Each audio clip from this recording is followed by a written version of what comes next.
প্রিয় বন্ধুরা, আমি চলে আসলাম আমাদের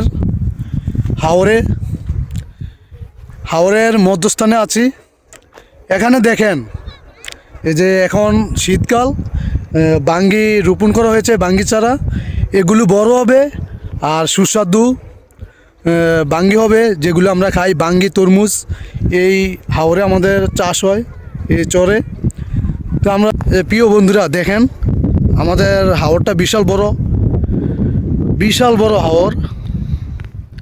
এই যে দেখেন, বিশাল বড়, কারণ পুরো হাওরটা জুড়েই আপনার বাঙ্গি চাষ করা হয়। এখন আমি আপনাদেরকে দেখাবো বাঙ্গি চারা কি পরিমাণ বড় হয়েছে। এই যে দেখেন, এগুলো হচ্ছে বাঙ্গি চারা। এগুলো হয়তো 15-20 দিন পরে আরও বড় হবে, তারপর খের বেসানো হবে।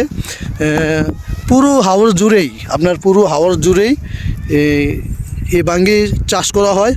তরমুজ সহ হয়, হয়তো এদিকে তরমুজ ক্ষেত নেই, হয়তো মাঝামাঝি স্থানে আছে। আমি সেটা আপনাদেরকে দেখাবোই। দেখেন, কৃষক যখন এই তরমুজ বা বাঙ্গি ফলায়, তারা অনেক পরিশ্রম করে, রোদ বৃষ্টি উপেক্ষা করে তারা কিন্তু এটি পরিচর্যা করে যায়। এই দেখেন, এই আগাছা জন্ম নিতেছে, এই যে এই আগাছাগুলো তারা সপ্তাহখানেক পর আইসা পরিষ্কার করে নেয়। এগুলো যদি থাকে তাহলে কিন্তু হয়তো বাঙ্গি চারা সমস্যা হয়, বাঙ্গি ফলনটা ভালো হয় না, চারা নষ্ট হয়ে যেতে পারে। এই যে আমি আপনাদেরকে দেখাইতেছি, বিশাল বড় এই হাওরটি। পুরো হাওর জুড়েই আপনাদের এই বাঙ্গি চাষ করা হয়। এই দেন, চারাগুলো আপাতত প্রায় 2 থেকে 3 ইঞ্চি বড় হয়েছে। এগুলো পুরা ক্ষেত জুড়ে বিছানো হবে, বা পাতা ছাড়বে, কলি ছাড়বে, এগুলো ছড়াই যাবে। তাই এগুলো থেকে আমরা হয়তো আর মাসখানেক পরে হয়তো বাঙ্গি আমরা পাবো, আমরা বাঙ্গি পেয়ে যাব।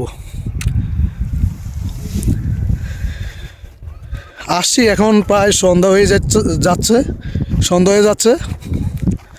আসলে ভালো লাগে এসব প্রকৃতির সাথে মিশে থাকতে, অনেক ভালো লাগে।